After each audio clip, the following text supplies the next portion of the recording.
सम natural phenomena. Class 8 का एक बहुत छोटा सा चैप्टर है some natural phenomena. Natural phenomena क्या होता है? वैसी कैलेमिटीज, वैसी आपदाएं जो नेचर के द्वारा अकर की होती है, जो नेचर के द्वारा की जाती है, वैसी आपदाओं को हम लोग बोलते हैं नेचुरल कैलेमिटी या फिर नेचुरल फिनोमेना। यानी कि वैसी घटनाएं जो इंसान के प्रॉपर्टीज के लिए, जो इंसान के लाइफ के लिए काफी डेंजरस होती है, उनको हानि पहुंचाती है, इसको हम लोग बोलते हैं नेचुरल फिनोमेना। ठीक है, यानी कि naturally occurring calamity is called natural phenomena. जो नेचुरली अकर होती है वैसी कैलामिटीज को हम लोग क्या बोलते हैं? नेचुरल फिनोमेना बोलते हैं। ठीक है, इसका एग्जांपल क्या हो सकता है? अर्थक्वेक है, अर्थक्वेक हो गया, फ्लड्स हो गए, ड्राउट्स हो गया, सुनामी, साइक्लोन, टोर्नाडो। तो ये सब चीजें क्या है? ये नेचुरल फिनोमेना है। ये ऐसी चीजें हैं जो नेचर के द्वारा अकर होती हैं और हमारे लाइफ को, हमारी प्रॉपर्टी को काफी नुकसान पहुंचाती है, और इसको हम लोग खुद से कंट्रोल भी नहीं कर सकते। ये ऐसा चीज़ नहीं जिसको कंट्रोल किया जा सकता है। जैसे बारिश हो रहा है, कोई रोक नहीं सकता बारिश को। बाढ़ आ गया, कोई नहीं रोक सकता। भूकंप आ रहा है, कुछ मेरे अर्थ को पकड़ कर बैठ नहीं सकते कि भाई तू हिल मत, रुक जाओ। तो ये सब चीज़ें नहीं हो सकती। यानी कि नेचुरल कैलामिटी ऐसी चीज़ें हैं जिससे हमारा नुकसान भी बहुत होगा और हमारे कंट्रोल से भी बाहर की चीज़ें हैं। ठीक है, आगे देखते हैं कि हम लोग को क्लास 8 में एक्चुअली दो पढ़ना है, एक अर्थक्वेक और एक लाइटनिंग। अर्थक्वेक और लाइटनिंग। अर्थक्वेक क्या है? अर्थक्वेक यानी कि धरती का हिलना, अर्थ का हिलना इज अर्थक्वेक। और लाइटनिंग है कि भाई जिस टाइम बिजली कड़कता है, बिजली गिरता है ना जमीन पर, अर्थ पे बिजली गिरता है, तो वो कैसे बिजली गिरता है? कई बार लोग सुनते हैं न्यूज़ वगैरह में भी कि बिजली, तो बिजली क्या ठनका उनका बोलता है कि ठनका गिरने से बहुत लोगों की मौत हो जाती है। तो आखिर बिजली अर्थ पे गिरता कैसे, और ऊपर में आकाश में आखिर बिजली वो आता कहाँ से? क्योंकि हम लोग बिजली तो काफी घर में ही देखे हैं, स्विच लाइट में जला दी पंखा, उसमें बिजली, या फिर हो सकता है कि खुला कोई तार उसको छू लिया तो करंट मार दिया, वो है बिजली। आखिर बिजली नेचर में कहाँ से आया? ठीक है, हालांकि नेचर में हम सब जानते हैं कि अगर वो कोई मैटर है या कोई भी चीज़ है, चाहे वो सॉलिड, लिक्विड, गैस, उसके पास क्या होगा? उसके पास इलेक्ट्रॉन, प्रोटॉन होगा। ठीक है, इस पर बात ही नहीं करते, इसके ऊपर बात ही नहीं करेंगे, अभी अर्थक्वेक के ऊपर बात करेंगे लोग पहले। ठीक है, फटाफट अर्थक्वेक को निपटाते हैं। अर्थक्वेक बेसिकली क्या है, उसका डेफिनेशन क्या हो जाएगा? Signing of earth caused by disturbance inside earth crust. Earth की क्रस्ट के अंदर में, जैसे हम लोगों को पता है कि अर्थ के 3 लेयर होते हैं, क्रस्ट, मेंटल और सबसे अंदर में होता है कोर। तो क्रस्ट के नीचे यानी कि क्रस्ट के अंदर में जो डिस्टर्बेंस क्रिएट हो रहा होता है, उसके अंदर जो डिस्टर्बेंस हो रहा होता है, बेसिकली उसी की वजह से अर्थक्वेक आता है। अर्थक्वेक में क्या होता है? धरती जो है, जो मतलब अर्थ है, वो हिलता है। अर्थ जो है वो हिलने लगता है। हमारा पूरा घर वर जितना हम लोग है सब लोग हिलने रहेंगे। कई बार घर इसमें क्या हो जाता है, बहुत गिर पड़ जाता है। ठीक है, घर कोलैप्स कर जाएगा, बिल्डिंग कोलैप्स कर जाएगा, गाड़ियां के एक्सीडेंट हो जाएंगी। तो ये सारी चीजें होती हैं अर्थक्वेक में। अर्थक्वेक बहुत रिस्की होता है। ठीक है, तो अर्थक्वेक क्या है? शेकिंग ऑफ अर्थ, अर्थ का शेक करना, अर्थ का हिलना, कॉज्ड बाय डिस्टर्बेंस। डिस्टर्बेंस की वजह से, किसके अंदर डिस्टर्बेंस होता है? Inside earth crust.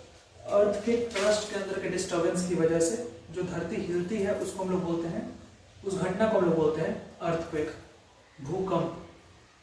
ठीक है, अब अर्थ के अंदर से, अर्थ के अंदर से जहां से ओरिजिनेट होता है, जहां से ओरिजिन होता है अर्थक्वेक का, जहां से अर्थक्वेक स्टार्ट होता है, उसको हम लोग बोलते हैं फोकस।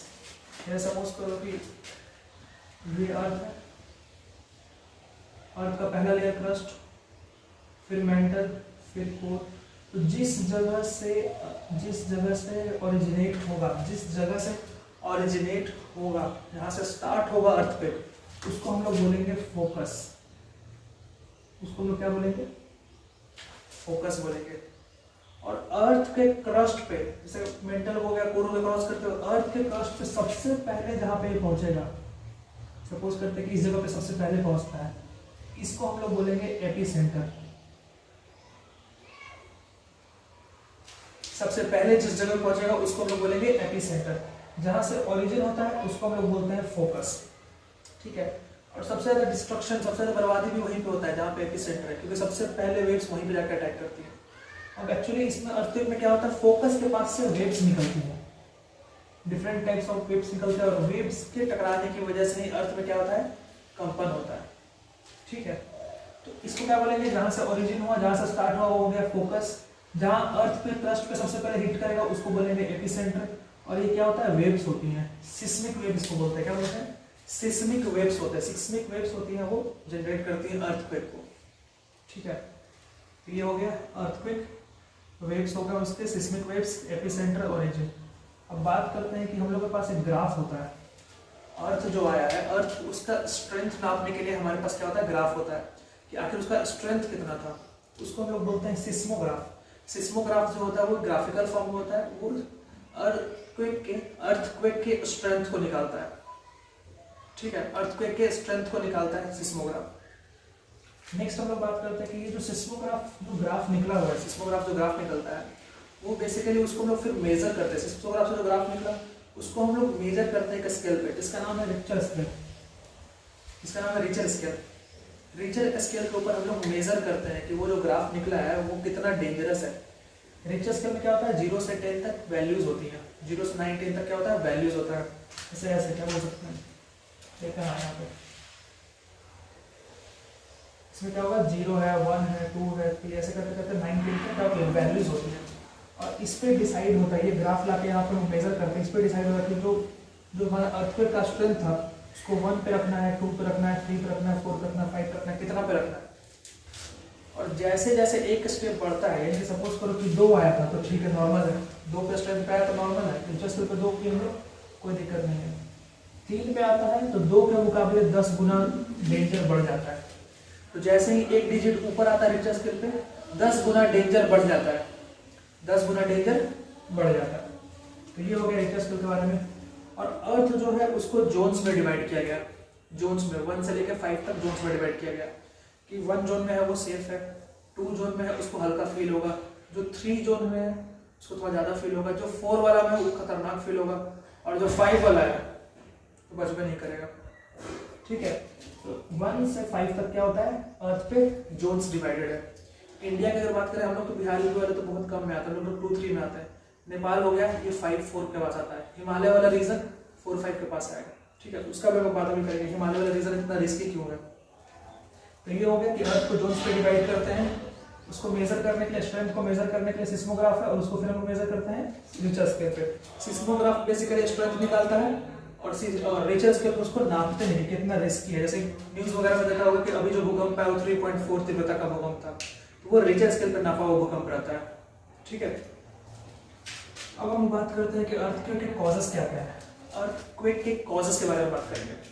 तो पूरा जो अर्थ है उसको हम लोग समझ लेते हैं कि पूरा एक नदी की तरह वो अर्थ है। ठीक है, और उसके ऊपर जितना भी लैंड है, जितना मान लो सपोज एशिया वाला पूरा कॉन्टिनेंट है, यूरेशिया वाला कॉन्टिनेंट है, यूरोप है, ये सब कॉन्टिनेंट जो है, जो लैंड मास है एक्चुअली वो उसके ऊपर एक तरह से बोल लो कि नदी के ऊपर जैसे कैसे पत्ता छल आता है तो पत्ता की तरह है।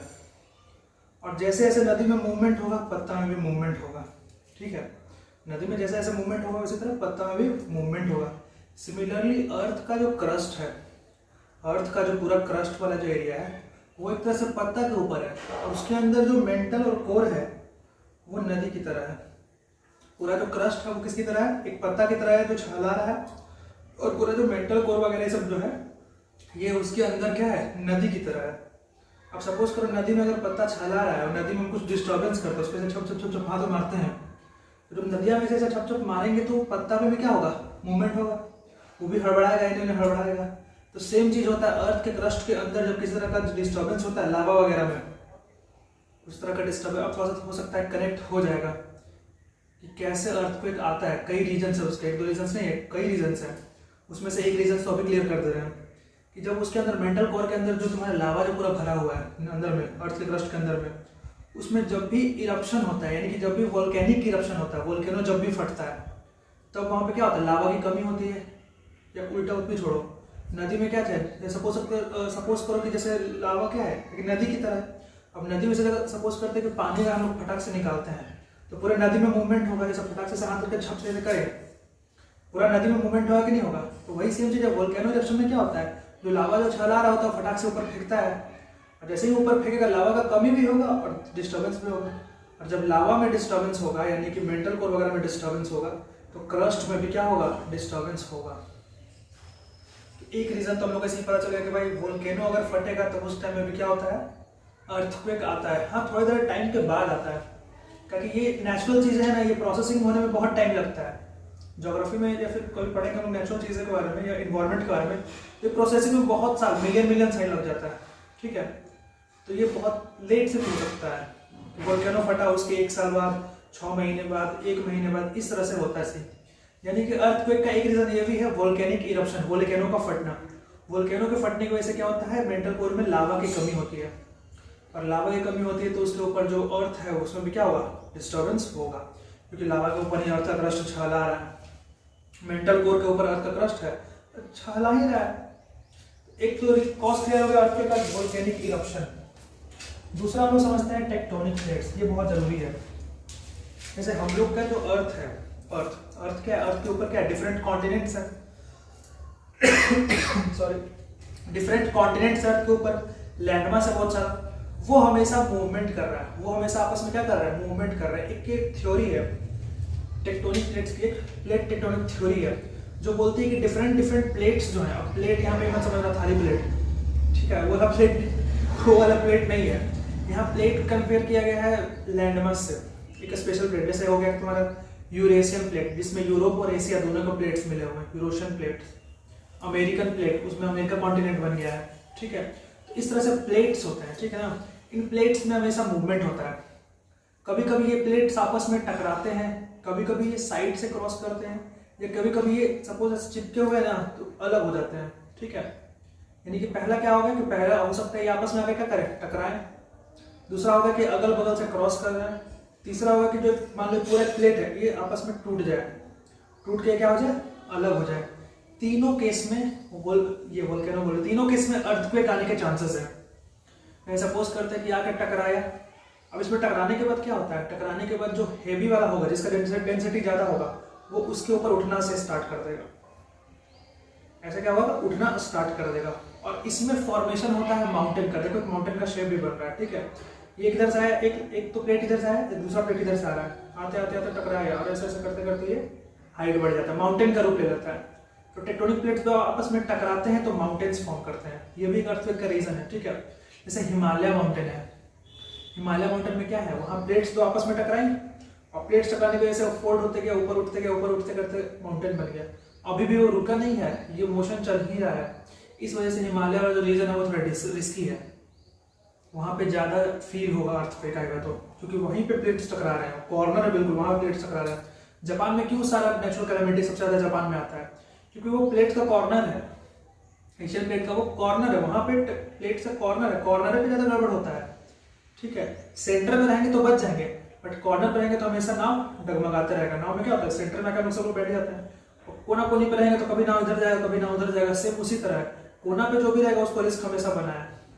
एक तो ये समझ में आया कि दो प्लेट्स आपस में मिलती हैं तो हायर डेंसिटी वाला उठने लगता है, जिसकी वजह से माउंटेन्स फॉर्मेशन होता है। एग्जाम्पल में हो जाएगा हिमालय माउंटेन, ठीक है। वहां पे हमेशा अर्थक्वेक वगैरह का रिस्क बना रहता है, लैंडस्लाइड का रिस्क बना रहता है, ठीक है। तो पहले ये हो गया क्या कि आपस में टकरा के उठ जाएगा तो माउंटेन का फॉर्मेशन करेगा। दूसरा हो जाता है कि भाई एक प्लेट है, आपस में दोनों टूटने लगेगा, आपस में क्या होगा, दरार होने लगेगा। तो कई जगह हम लोग अर्थक्वेक में देखेंगे ना कि सड़क वड़क का फोटो जो रहता है इसमें दरार आ जाता है सड़क में, जैसे नेपाल वगैरह में जो हुआ था उसमें क्या होता है, सड़क में भी पूरा दरार आने लगा था। तो उसी का है कि क्या होता है कि भाई जो प्लेट्स हैं आपस में क्या होने लगती हैं, अलग होने लगती हैं। फॉर एग्जाम्पल बात करते हैं हम लोग राजस्थान वाले रीजन का, राजस्थान के नीचे गुजरात का अगर हम लोग बात करते हैं, गुजरात में क्या सीन है, वहां पर गुजरात में याद करो शेर मिलता है गुजरात में, ठीक है। और इंडिया एकमात्र ऐसा कंट्री है जहां पे शेर और बाघ दोनों मिलता है। बट पूरे एशिया में जब ब्रिटिशर्स लोग आए, ब्रिटिशर्स जब इंडिया में आए, उन्होंने जब पता लगाया, जब सर्वे वगैरह किया, तो कहीं भी ऐसा एग्जिस्टेंस नहीं देखा गया कि शेर का सर्वाइवल कभी भी एंशिएंट टाइम में या पहले से भी इंडिया में था। शेर का सर्वाइवल सबसे ज्यादा देखा गया अफ्रीका में। तब ये एक अंदाजा लगाया कि अफ्रीका से टूट कर, अफ्रीका जैसे मान लो अफ्रीका प्लेट है, इससे टूट करा के साइड में जुड़ा है इंडिया से, और वो बन गया गुजरात, इसलिए गुजरात में शेर बहुत है। तो ये एक करेक्शन हो गया कि प्लेट्स टूट जाता है, और टूटने की वजह से भी क्या होगा, अर्थक्वेक के चांसेस बनेंगे। भुज एक जगह है, कहाँ पे, कक्ष भी है, भुज भी है, यहाँ पे बहुत अर्थक्वेक आता है गुजरात में, ठीक है, कक्ष में भी और भुज में भी। तो ये दो रीजन हो गए, एक तो टेक्टोनिक प्लेट्स का रीजन हो गया, एक वोल्केनिक इरप्शन का रीजन हो गया कि वोल्केनो फटता है, क्रस्ट के नीचे डिस्टर्बेंस होता है तो क्रस्ट भी हिलना स्टार्ट करता है, ठीक है। टेक्टोनिक्स में होता है कि आपस में टकराते हैं तो पहाड़ बनते हैं, उस टाइम में भी तो क्या बोलते हैं, कंपन होता है, मूवमेंट जो शेकिंग होता है अर्थ का। ये जब टूटते हैं तब होता है। ये जब साइड से क्रॉस करके टकराते हैं, साइड से ऐसे जाते हैं टकराते हैं तो एक फॉल्ट बन जाता है। दो प्लेट्स के बीच में क्या बन जाता है, एक फॉल्ट बन जाता है, एक गड्ढा टाइप का बन जाता है। ठीक है, तो ये सब चीजें हैं। नेक्स्ट हम लोग बात करते हैं सबसे इंपॉर्टेंट एंथ्रोपोजेनिक फैक्टर्स। अब ये एंथ्रोपोजेनिक फैक्टर्स क्या है? एंथ्रोपोजेनिक फैक्टर्स वैसे फैक्टर हैं जो ह्यूमन कॉजेज हैं, यानी कि ह्यूमन कॉजेज की वजह से जो अर्थक्वेक आता है उस रीजन को बोलते हैं हम लोग एंथ्रोपोजेनिक फैक्टर्स, यानी कि हमारे एक्टिविटीज की वजह से, ह्यूमन की एक्टिविटीज की वजह से अर्थक्वेक का आना, दैट इज एंथ्रोपोजेनिक फैक्टर्स। अब हमारे कौन कौन से ऐसे एक्टिविटीज हैं जिसकी वजह से अर्थक्वेक आ सकता है, तो देखते हैं। उसमें सबसे पहला है न्यूक्लियर एक्सप्लोजन। न्यूक्लियर बम जो फूटता है, जैसे अभी बहुत सारी कंट्रीज के पास न्यूक्लियर बम अवेलेबल हो गया। न्यूक्लियर बम हम लोग देखे हैं, हिरोशिमा नागासाकी वगैरह भी देखे हैं कि बॉम्ब्स का एक्सप्लोजन, न्यूक्लियर से बेटर होगा कि बोले बॉम्ब्स का एक्सप्लोजन। न्यूक्लियर एक्सप्लोजन से ज्यादा बेटर है कि बॉम्ब का एक्सप्लोजन बोलना ठीक रहेगा। बॉम्ब वगैरह का जो एक्सप्लोजन होता है उससे काफी डिस्ट्रक्शन होता है, घर सब पूरा ब्लास्ट हो जाता है, पूरा जमीन में दरार हो जाता है। ठीक है, तो न्यूक्लियर एक्सप्लोजन का या बॉम्ब्स वगैरह का यूज करने से भी अर्थक्वेक एक रीजन बन जाता है। दूसरा है डैम डिस्ट्रक्शन, डैम्स का बनना। डैम भी बहुत अर्थक्वेक का बहुत बड़ा रीजन है। डैम भी बहुत खतरनाक होता है। देखो क्या होता है, डैम बेसिकली क्या होता है, पानी को रोकता है। जो नदी में फ्लो में जो पानी स्पीड में आ रही है उस पानी को क्या करता है, डैम रोक देता है एक टाइम के लिए, सर्टेन टाइम के लिए। फिर डैम का दरवाजा खुलता है तो फटाक से पानी भागता है। फटाक से क्या होता है, जैसे पानी सपोज करो फ्लो करते हुए आ रहा है, बीच में डैम है, डैम रोकता है पानी को। अब यहाँ पे पानी जो अगर रुका है, अब इसके ऊपर और पानी बढ़ेगा और पानी का लेवल बढ़ते रहेगा, लेवल बढ़ते रहेगा।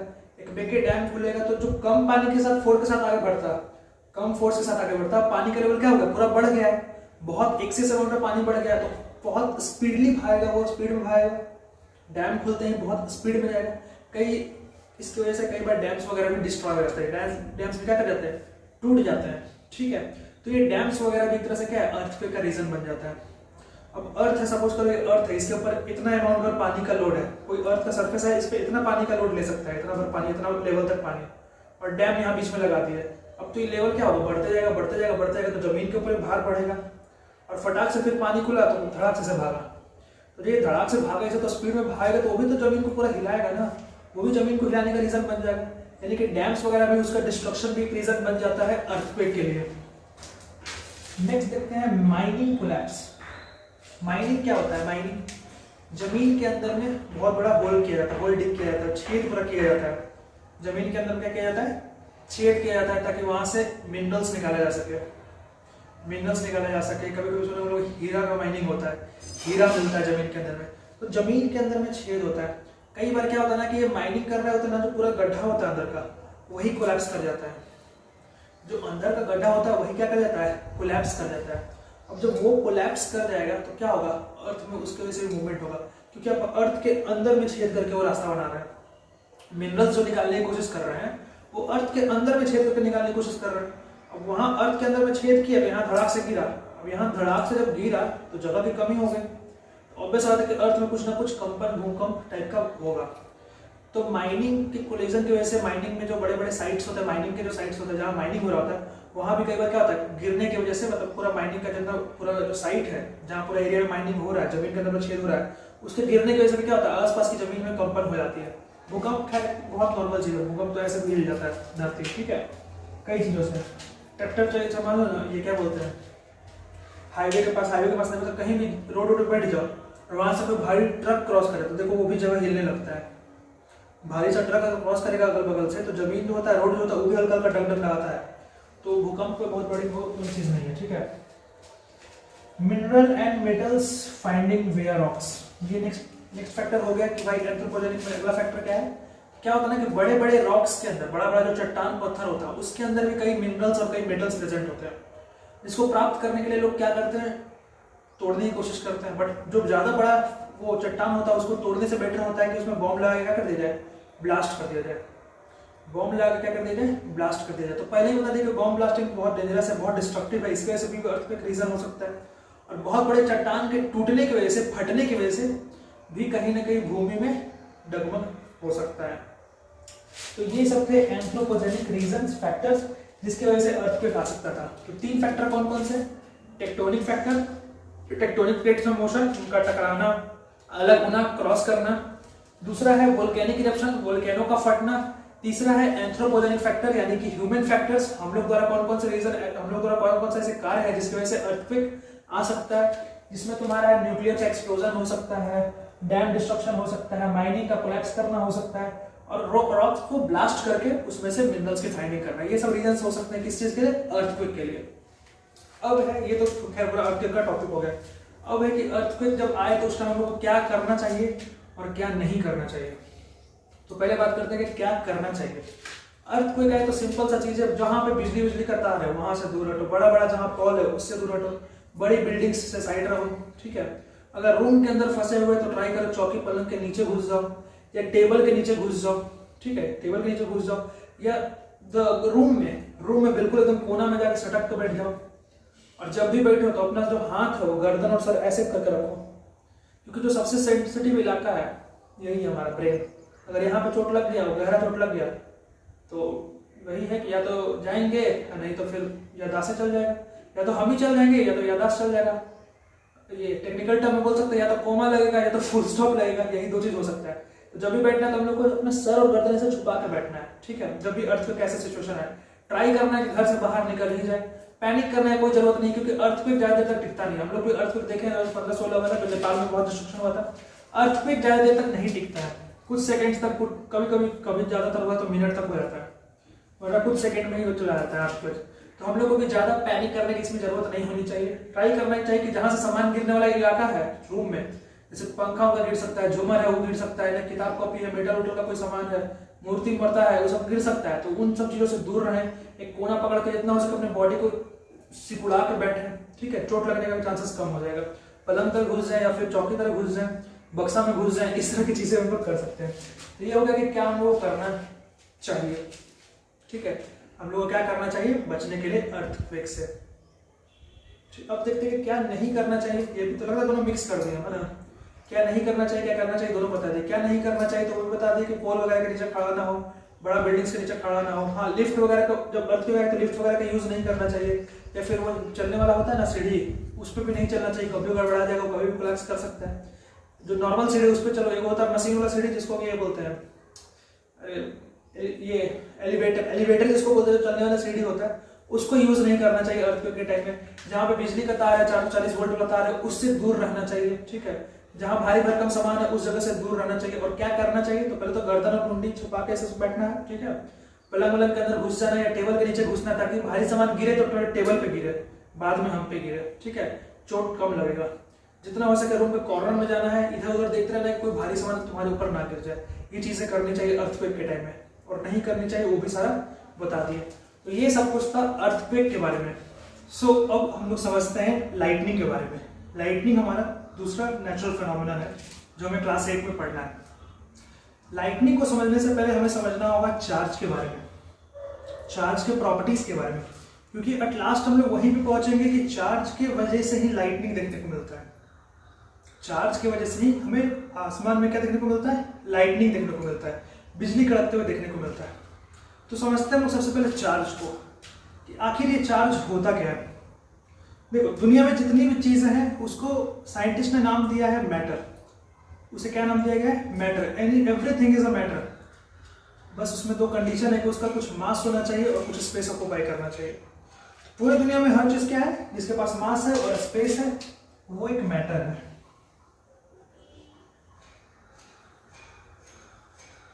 और मैटर जो है वो बना हुआ है एटम्स से, बहुत सारे एटम्स से बना हुआ है। एक टाइम था बोला जाता कि एटम्स के नीचे कुछ भी नहीं होता है। एटम सबसे फंडामेंटल पार्ट है, एटम ही मिल कर क्या बनाता है, पूरा एक मैटर बनाता है। बट बाद में डिस्कवरीज होते गया और पता चला कि एटम के भी 3 पार्ट होते हैं। एटम के अंदर भी 3 टुकड़ा होता है, सब एटम्स होते हैं, electron, proton, neutron. Electron, proton और न्यूट्रॉन। तो चार्ज जो होता है, चार्ज जोड़ते हैं इससे, चार्ज जो होता है वो एक इंट्रिंसिक प्रॉपर्टी है मैटर का। कैसा प्रॉपर्टी है, इंट्रिंसिक। इंट्रिंसिक मतलब इंटरनल प्रॉपर्टी है बॉडी के अंदर। जैसे इंटरनल कुछ चीजें होती है ना प्रॉपर्टी, जैसे मेरे अंदर सपोज करते हैं कि हम 15 मिनट तक अपने सांस रोक सकते हैं और मौत को छूके से वापस आ सकते हैं, तो ये इंटरनल प्रॉपर्टी है मेरा, ये इंट्रिंसिक, इसको इंट्रिंसिक बोलते हैं, जो इनबिल्ट है बॉडी के अंदर पहले से इनबिल्ट है। उसी तरह हर एटम में चार्ज इनबिल्ट होता है, हर एटम में चार्ज जो होता है वो इनबिल्ट होता है, और वही चार्ज जो है इलेक्ट्रॉन और प्रोटॉन कैरी कर रहे होते हैं। उस चार्ज को कौन कैरी कर रहा होता है? इलेक्ट्रॉन और प्रोटॉन। इलेक्ट्रॉन जो होता है वो नेगेटिव चार्ज को कैरी कर रहा होता है, और प्रोटॉन जो होता है वो पॉजिटिव चार्ज को। तो इससे एक और बात पता चल गई कि चार्ज दो तरह के होते हैं, चार्ज जो होते हैं वो दो तरह के होते हैं, एक होता है नेगेटिव चार्ज और एक होता है पॉजिटिव चार्ज। एटम के अंदर जो नेगेटिव चार्ज को कैरी कर रहा होता है वो होता है इलेक्ट्रॉन, और जो पॉजिटिव को कैरी करता है वो होता है प्रोटॉन।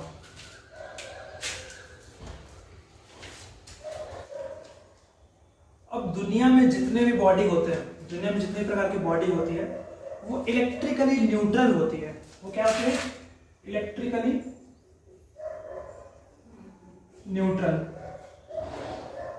इलेक्ट्रिकली न्यूट्रल कहने का मतलब है जितना उसमें इलेक्ट्रॉन होगा, जितना नंबर ऑफ इलेक्ट्रॉन होगा उतना ही नंबर ऑफ प्रोटॉन होगा, यानी कि जितना नेगेटिव चार्ज उतना ही पॉजिटिव चार्ज। इस वजह से ना कोई बॉडी पूरी दुनिया में ना नेगेटिव चार्ज की तरफ बिहेव करता है ना पॉजिटिव चार्ज की तरफ बिहेव करता है, क्योंकि दोनों एक दूसरे को कैंसिल कर रहे होते हैं। पॉजिटिव चार्ज नेगेटिव चार्ज दोनों एक दूसरे को क्या करते हैं? कैंसिल कर रहे होते हैं, क्योंकि दोनों अमाउंट में भी क्या होते हैं? इक्वल होते हैं। तो इस वजह से जो जितनी बॉडीज होती है दुनिया में वो इलेक्ट्रिकली न्यूट्रल होती है। अब इसमें भी दो प्रकार की बॉडी होती है, एक होता है कंडक्टर और एक होता है इंसुलेटर। कंडक्टर और इंसुलेटर। कंडक्टर वैसी बॉडीज हैं जो अपने थ्रू चार्ज को पास होने देती हैं, जो अपने थ्रू चार्ज को पास होने देगी उसको बोलेंगे हम लोग कंडक्टर। जो अपने थ्रू चार्ज को पास नहीं होने देगा उसको हम लोग बोलेंगे इंसुलेटर। ठीक है, जो अपने थ्रू चार्ज को पास होने दे वो कंडक्टर, जो चार्ज को पास नहीं होने दे वो इंसुलेटर। अब हम लोग क्लास 5-6 से पढ़ते हुए आ रहे हैं इलेक्ट्रिसिटी के बारे में। फ्लो ऑफ चार्ज को हम लोग क्या बोलते हैं? इलेक्ट्रिसिटी बोलते हैं। जहां से चार्ज का फ्लो हो उसको हम लोग क्या बोलते हैं? इलेक्ट्रिसिटी बोलते हैं। अब इलेक्ट्रिसिटी जो होता है वो दो तरह का होता है। एक हमारा होता है करंट इलेक्ट्रिसिटी, जो हमारे घरों में चलता है सर्किट में, करंट इलेक्ट्रिसिटी, और एक होता है static electricity, static electricity. Static electricity वैसा इलेक्ट्रिसिटी है जिसमें चार्जेस जो है वो रेस्ट पे होते हैं। चार्ज किस पे होता है? रेस्ट पे होता है। और जो करंट इलेक्ट्रिसिटी है उसमें चार्ज जो है वो फ्लो कर रहा होता है। चार्ज क्या कर रहा होता है? फ्लो कर रहा होता है। यानी कि कंडक्टर जो, अच्छा इससे एक और बात क्लियर है कि कंडक्टर जो है वो जनरेट करेगा करंट इलेक्ट्रिसिटी। कंडक्टर क्यों जनरेट करेगा करंट इलेक्ट्रिसिटी? क्योंकि वो अपने थ्रू अलाउ करता है चार्ज के पासेस को, फटाफट जाओ जाओ जाओ। बट इंसुलेटर चलना पास ही नहीं करता है, वो अलाउ ही नहीं करता चार्ज को फ्लो करने के लिए। इस वजह से चार्जेस क्या होती है? वहां रेस्ट में होती है, और वहां पे स्टैटिक इलेक्ट्रिसिटी होता है। स्टैटिक का मतलब होता है रुका हुआ। यहाँ पे हमको इलेक्ट्रिसिटी जनरेट करना पड़ता है, और वही अभी हम लोग समझेंगे कैसे इलेक्ट्रिसिटी हम लोग जनरेट कर सकते हैं, एक बॉडी में कैसे चार्ज ला सकते हैं। उसी को हम लोग बोलते हैं चार्जिंग। एक बॉडी में चार्ज जनरेट करना इज कॉल्ड चार्जिंग। अब वो स्टैटिक इलेक्ट्रिसिटी को ही चार्ज करना पड़ता है, क्योंकि ये तो ऑलरेडी चार्ज है, जो करंट इलेक्ट्रिसिटी वाला है उसमें तो चार्ज बह ही रहा है, वो तो ऑलरेडी चार्ज है, फ्लो कर रहा है चार्ज। यहाँ पे इलेक्ट्रॉन इन्हें उन्हें भाग रहा है, कोई दिक्कत नहीं है इसको। बट यहाँ पे दिक्कत है स्टैटिक इलेक्ट्रिसिटी में, यहाँ पे चार्जेस रेस्ट पे है। अब बॉडी में जब चार्ज रेस्ट पे है और उसमें से सपोज हमको इलेक्ट्रिसिटी कंडक्ट कराना है, इलेक्ट्रिसिटी की जरूरत है, कोई भी ऐसे प्रोसेस की जरूरत है इलेक्ट्रिसिटी से रिलेटेड या मैग्नेटिज्म से रिलेटेड, खैर इतना टेक्निकल नाम नहीं लेते हैं, इससे जरूरत है, तो उसके लिए हम लोग क्या करेंगे? इसको चार्ज करना पड़ेगा। जो रेस्ट में है स्टैटिक इलेक्ट्रिसिटी उसको हम लोग को क्या करना पड़ेगा? चार्ज करना पड़ेगा। और उसके लिए डिफरेंट डिफरेंट मेथड्स हैं, उसको हम लोग समझते हैं।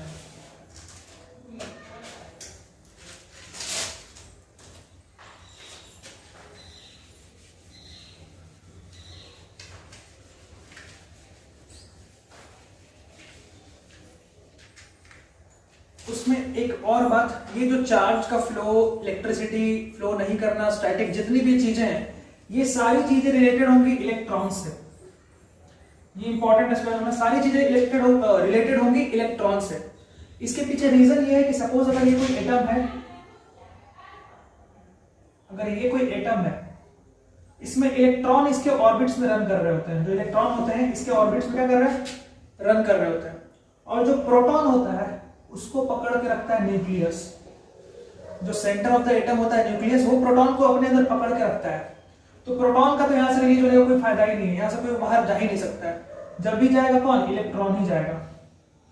इलेक्ट्रॉन को हम लोग बोल सकते हैं वो बदमाश लड़का है, घर से हमेशा निकलने के लिए भगाया जाता है, घर में उसको मने नहीं लगता है, ठीक है, हमेशा मुन्ना होटल रेस्टोरेंट जाने के लिए भगाया जाता है, ठीक है। तो इलेक्ट्रॉन वो चीज हो गया, ठीक है ना। तो इलेक्ट्रॉन जो है ये दो चीजें कर सकता है, या तो ये क्या करेगा, एटम इलेक्ट्रॉन को गेन करेगा, एटम जो है या तो इलेक्ट्रॉन गेन करेगा या तो इलेक्ट्रॉन को लूज करेगा।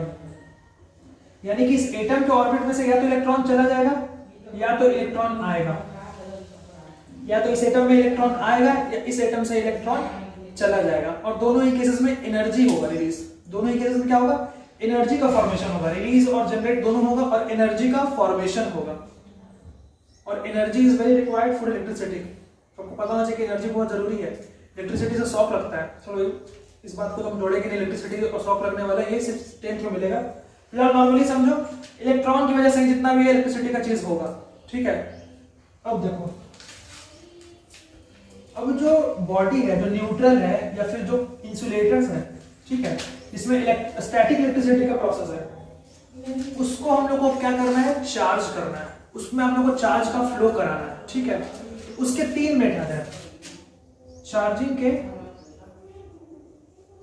3 मेथड है, 3 मेथड है। सबसे पहला है फ्रिक्शन या फिर रबिंग के द्वारा, फ्रिक्शन या फिर रबिंग के द्वारा। इसका सबसे बेस्ट एग्जांपल होता है एक सिल्क का क्लॉथ, क्या बोल रहे हैं, एक सिल्क का क्लॉथ और एक ग्लास का रॉड। अब ग्लास के रॉड को जब हम सिल्क क्लॉथ से रब करेंगे, ग्लास के रॉड को जब हम लोग सिल्क क्लॉथ से रब करेंगे, तो ऐसा माना जाता है कि ऐसा कन्वेंशन, ऐसा इसमें कोई कभी क्या बोल सकते हैं, क्लैरिटी नहीं है, बट ऐसा बोलते हैं कि भाई कन्वेंशन है कि आप ग्लास रॉड जो है उसको मानो कि वो पॉजिटिवली चार्ज हो गया।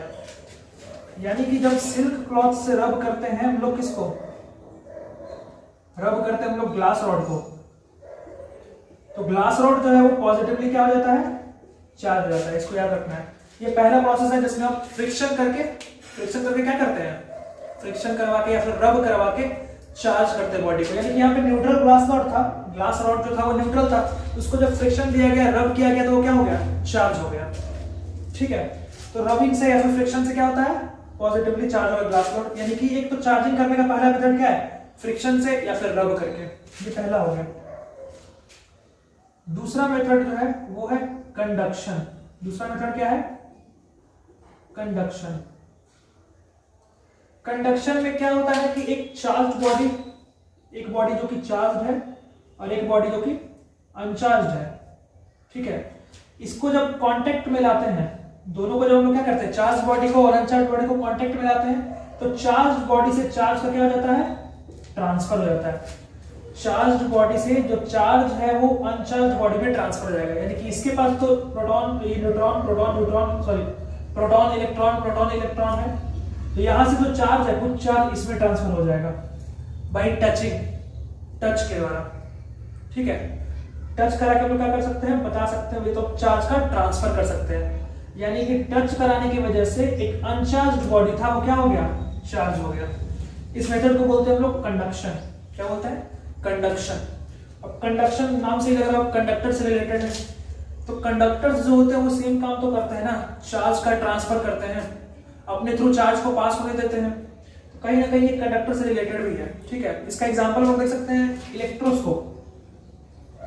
अभी इसको आगे हम लोग पढ़ेंगे, इलेक्ट्रोस्कोप। इलेक्ट्रोस्कोप में क्या होता है यही भी बता दे रहे हैं, इतना लंबा थोड़ा जाने से बढ़िया यही बताते हैं। इलेक्ट्रोस्कोप में देखो क्या होता है, एक ऐसे जार रखा होता है, ठीक है, जार को कवर कर देता है, ठीक है। यहाँ पे कोई भी मेटल का डिस्क लगा होता है और अंदर में इसमें मेटल का डिस्क लगा हुआ है और अंदर में क्या होता है, एल्युमिनियम के 2 क्लिप लगे होते हैं। एल्युमिनियम के क्या होते हैं, 2 क्लिप लगे हुए होते हैं, ठीक है। अब क्या होता है वो समझो। अब एक हम लोग ग्लास रॉड लेके आते हैं, एक क्या लेके आते हैं, ग्लास रॉड। और अभी हम लोग पढ़े हैं ग्लास रॉड क्या है, पॉजिटिवली चार्ज है। अगर उसको सिल्क के क्रॉस से हम रब कर दे तो ग्लास रॉड पॉजिटिवली चार्ज है। तो हम लोग एक पॉजिटिवली चार्ज ग्लास रॉड को लाएंगे और इसको इसमें टच करेंगे, इसको इस मेटल के डिस्क में क्या करेंगे, टच करेंगे। इस वजह से क्योंकि ये मेटल है क्या करेगा, सारे पॉजिटिव चार्ज को कंडक्ट कर लेगा और यहाँ से जो पॉजिटिव चार्ज है वो ट्रांसफर हो जाएगा, इधर इधर इधर पूरा पहुंच जाएगा। मतलब इस मेटल डिस्क के थ्रू ये पॉजिटिव चार्ज यहाँ अंदर में क्लिप में पहुंच जाएगा और दोनों जो एल्युमिनियम है दोनों पे क्या आ जाएगा, पॉजिटिव चार्ज आ जाएगा। अब इससे एक और टॉपिक रेड करके खत्म कर देते हैं। जैसे ही पॉजिटिव चार्ज आएगा दोनों भटक जाएगा, दोनों दूर चला जाएगा एक दूसरे से, दोनों पॉजिटिव चार्ज है दूर चला जाएगा एक दूसरे से। इससे चार्जेस का नेचर भी पता चलता है कि चार्ज अगर सेम चार्ज हो, अगर वो सेम चार्ज हो, सपोज करो पॉजिटिव पॉजिटिव, तो एक दूसरे से दूर भागेगा, वो एक दूसरे को क्या करेगा, रिपेल करेगा, एक दूसरे को क्या करेगा, रिपेल करेगा। अगर अपोजिट चार्ज है, अपोजिट चार्ज है यानी पॉजिटिव नेगेटिव, तो एक दूसरे को क्या करेगा, वो अट्रैक्ट करेगा, एक दूसरे को क्या करेगा, अट्रैक्ट करेगा। तो एक नेचर पता चल गया चार्ज का कि अगर चार्ज सेम नेचर का है, मतलब सेम चार्ज है, तो एक दूसरे को रिपेल करेगा। अगर अपोजिट चार्ज है तो एक दूसरे को अट्रैक्ट करेगा। ठीक है, तो इससे चार्ज का भी एक पता चल गया नेचर, कब अट्रैक्ट करेगा, कब वो रिपेल करेगा। ये मैग्नेट की तरह काम करता है, चार्ज जो है बिल्कुल मैग्नेट की तरह है। जैसे मैग्नेट में क्या है, north pole south pole attract करता है, बट नॉर्थ पोल को सामने नॉर्थ पोल लाएंगे तो दोनों क्या करेगा, एक दूसरे से दूर भागेगा। सेम पोल्स दूर भागते हैं, डिफरेंट पोल्स अट्रैक्ट करते हैं। वही सेम चार्ज दूर भागेगा और डिफरेंट चार्ज अट्रैक्ट करेगा। तो ठीक है, इसको बोलते हैं हम लोग इलेक्ट्रोस्कोप। ठीक है, और यहां से एक और बात हो जाए कि भाई यहाँ क्या होता है, चार्ज का ट्रांसफर हो जाता है, इसको हम लोग बोलते हैं कंडक्शन। इसको क्या बोलते हैं हम लोग, कंडक्शन बोलते हैं। थर्ड जो मेथड है वो है तुम्हारा इंडक्शन। थर्ड मेथड है इंडक्शन। इंडक्शन में जो चार्ज का ट्रांसफर है, इंडक्शन में जो चार्ज का ट्रांसफर है यानी कि बॉडी जो चार्ज होता है वो बिना कांटेक्ट में होता है, बिना टच किए, बिना कांटेक्ट में बॉडी क्या हो जाता है, चार्ज हो जाता है। इसका सबसे सिंपल एग्जांपल देते हैं, हम लोग क्या करते थे वो वाला एक्सपेरिमेंट, कंघी से बाल में रगड़ लिए ऐसे, या फिर स्केल वगैरह प्लास्टिक की चीजों से रगड़ लिए बाल में ऐसे ऐसे, और उसके बाद छोटा छोटा जो पीसेस था वो कागज का उसके पास ले जाते थे। और जैसे ही उसके पास ले जाते हैं वो जो कागज का छोटा छोटा टुकड़ा है वो क्या करता है, अट्रैक्ट कर लेता है। जो बड़ा सा स्केल होता है वो कागज के छोटे टुकड़े को क्या कर लेता है, अपने आप में अट्रैक्ट कर लेता है। यानी कि रबिंग करने से सबसे पहले बात कि रबिंग करने से ये क्या हो गया, ये जो प्लास्टिक का था तो चार्ज हो गया। और जैसे इसको ग्लास वो क्या बोलते हैं कागज के टुकड़े के पास लाए, कहीं ना कहीं कागज के टुकड़े में भी पोलराइजेशन हुआ। अब पोलराइजेशन क्या है, अब ये पोलराइजेशन क्या है तो समझो उसको ध्यान से, फिर जोड़ते हैं वहां पे। सपोज करो इसको हम चार्ज कर दिए, ये क्या है, कंघी है। ठीक है, इस कंघी को हम क्या कर दिए, चार्ज कर दिए, तो इस पे दोनों चार्ज आ गए, positive negative, positive negative, positive negative. Suppose करते हैं कि कंघी जो है वो नेगेटिवली चार्ज हो गया, कंघी जो है वो नेगेटिवली चार्ज हो गया, यानी कि उसमें प्लस से ज्यादा किसकी मात्रा हो जाएगी, नेगेटिव चार्ज की मात्रा ज्यादा होगी। अब जैसे ही हम लोग लाते हैं इसको कागज के टुकड़े के पास, तो क्योंकि कागज का टुकड़ा क्या है, कागज का टुकड़ा न्यूट्रल है, उसमें जितना पॉजिटिव चार्ज है उतना ही नेगेटिव चार्ज है, जितना पॉजिटिव है उतना ही नेगेटिव है।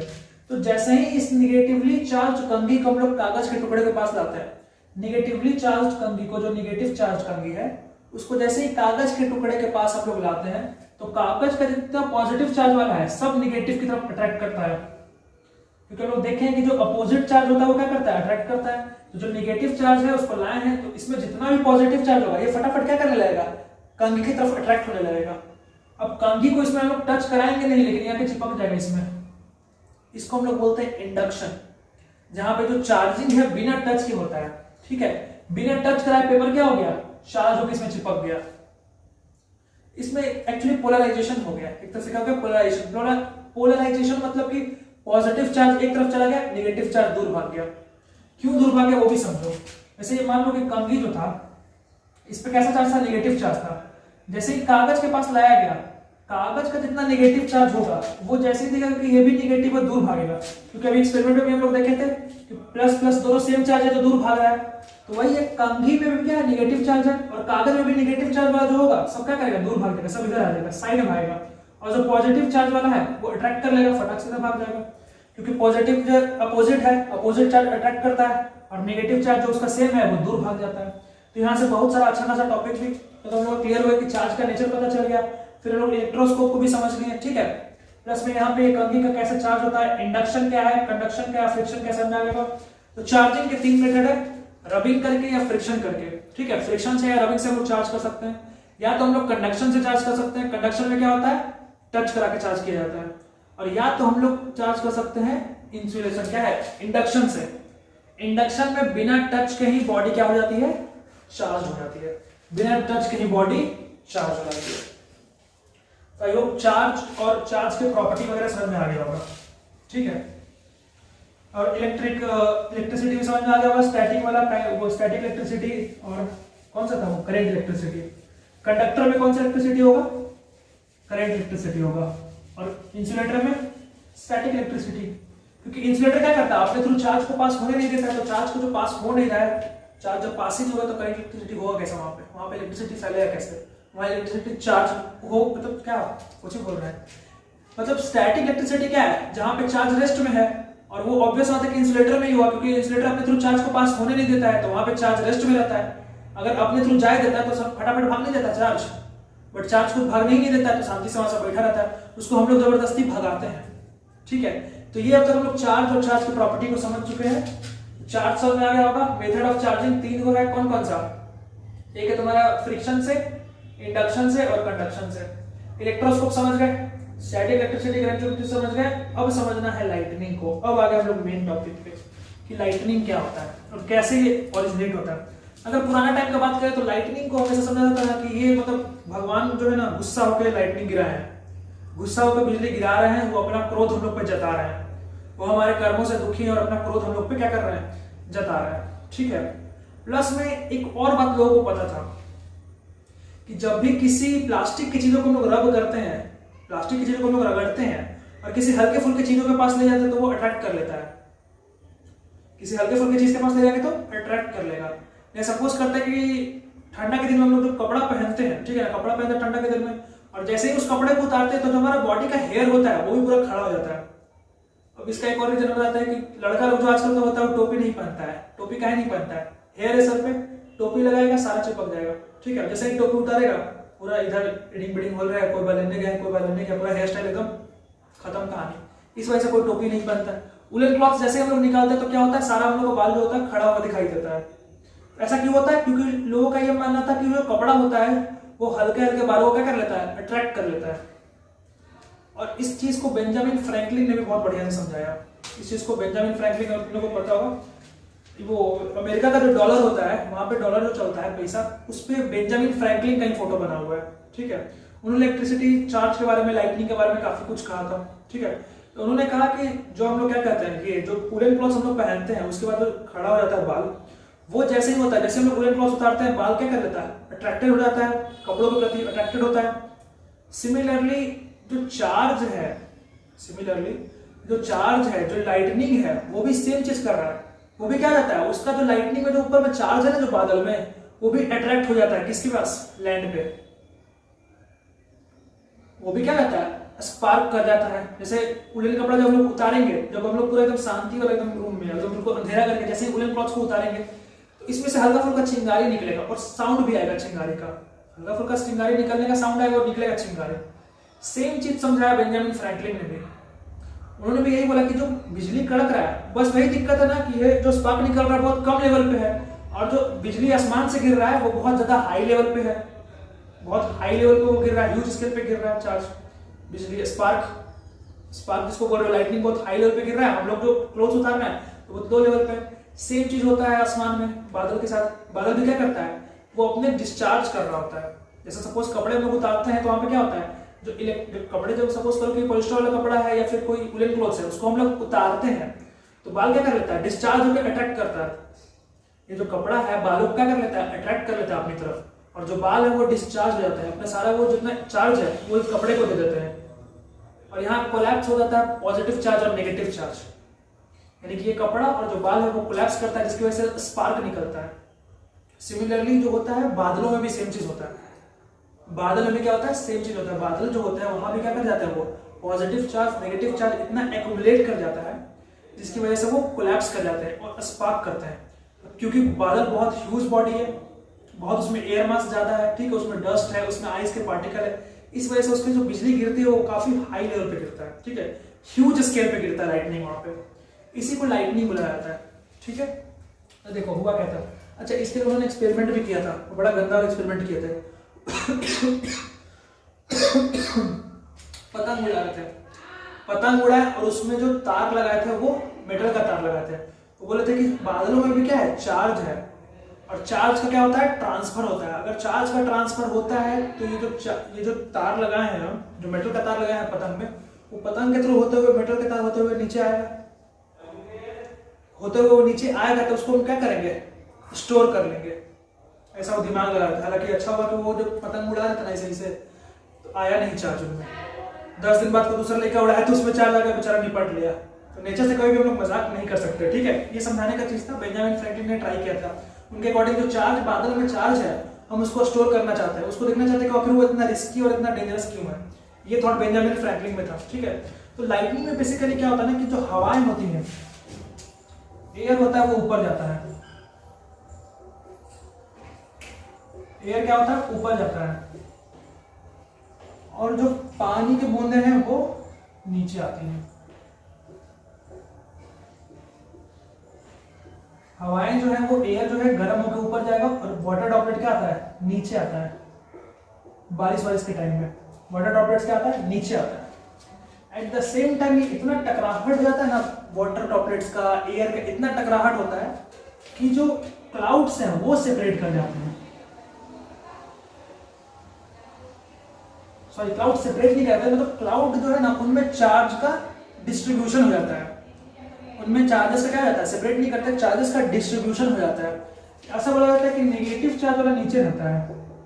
हालांकि इसमें कोई सच्चाई है कि नहीं अभी तक इसको कंफर्म नहीं है, क्लियरली एनसीईआरटी में लिखा हुआ है कि नॉट कंफर्म्ड येट। इसमें बस बोला जाता है कि माना जाता है कि नेगेटिव चार्ज नीचे रहता है और पॉजिटिव चार्ज ऊपर रहता है, ठीक है।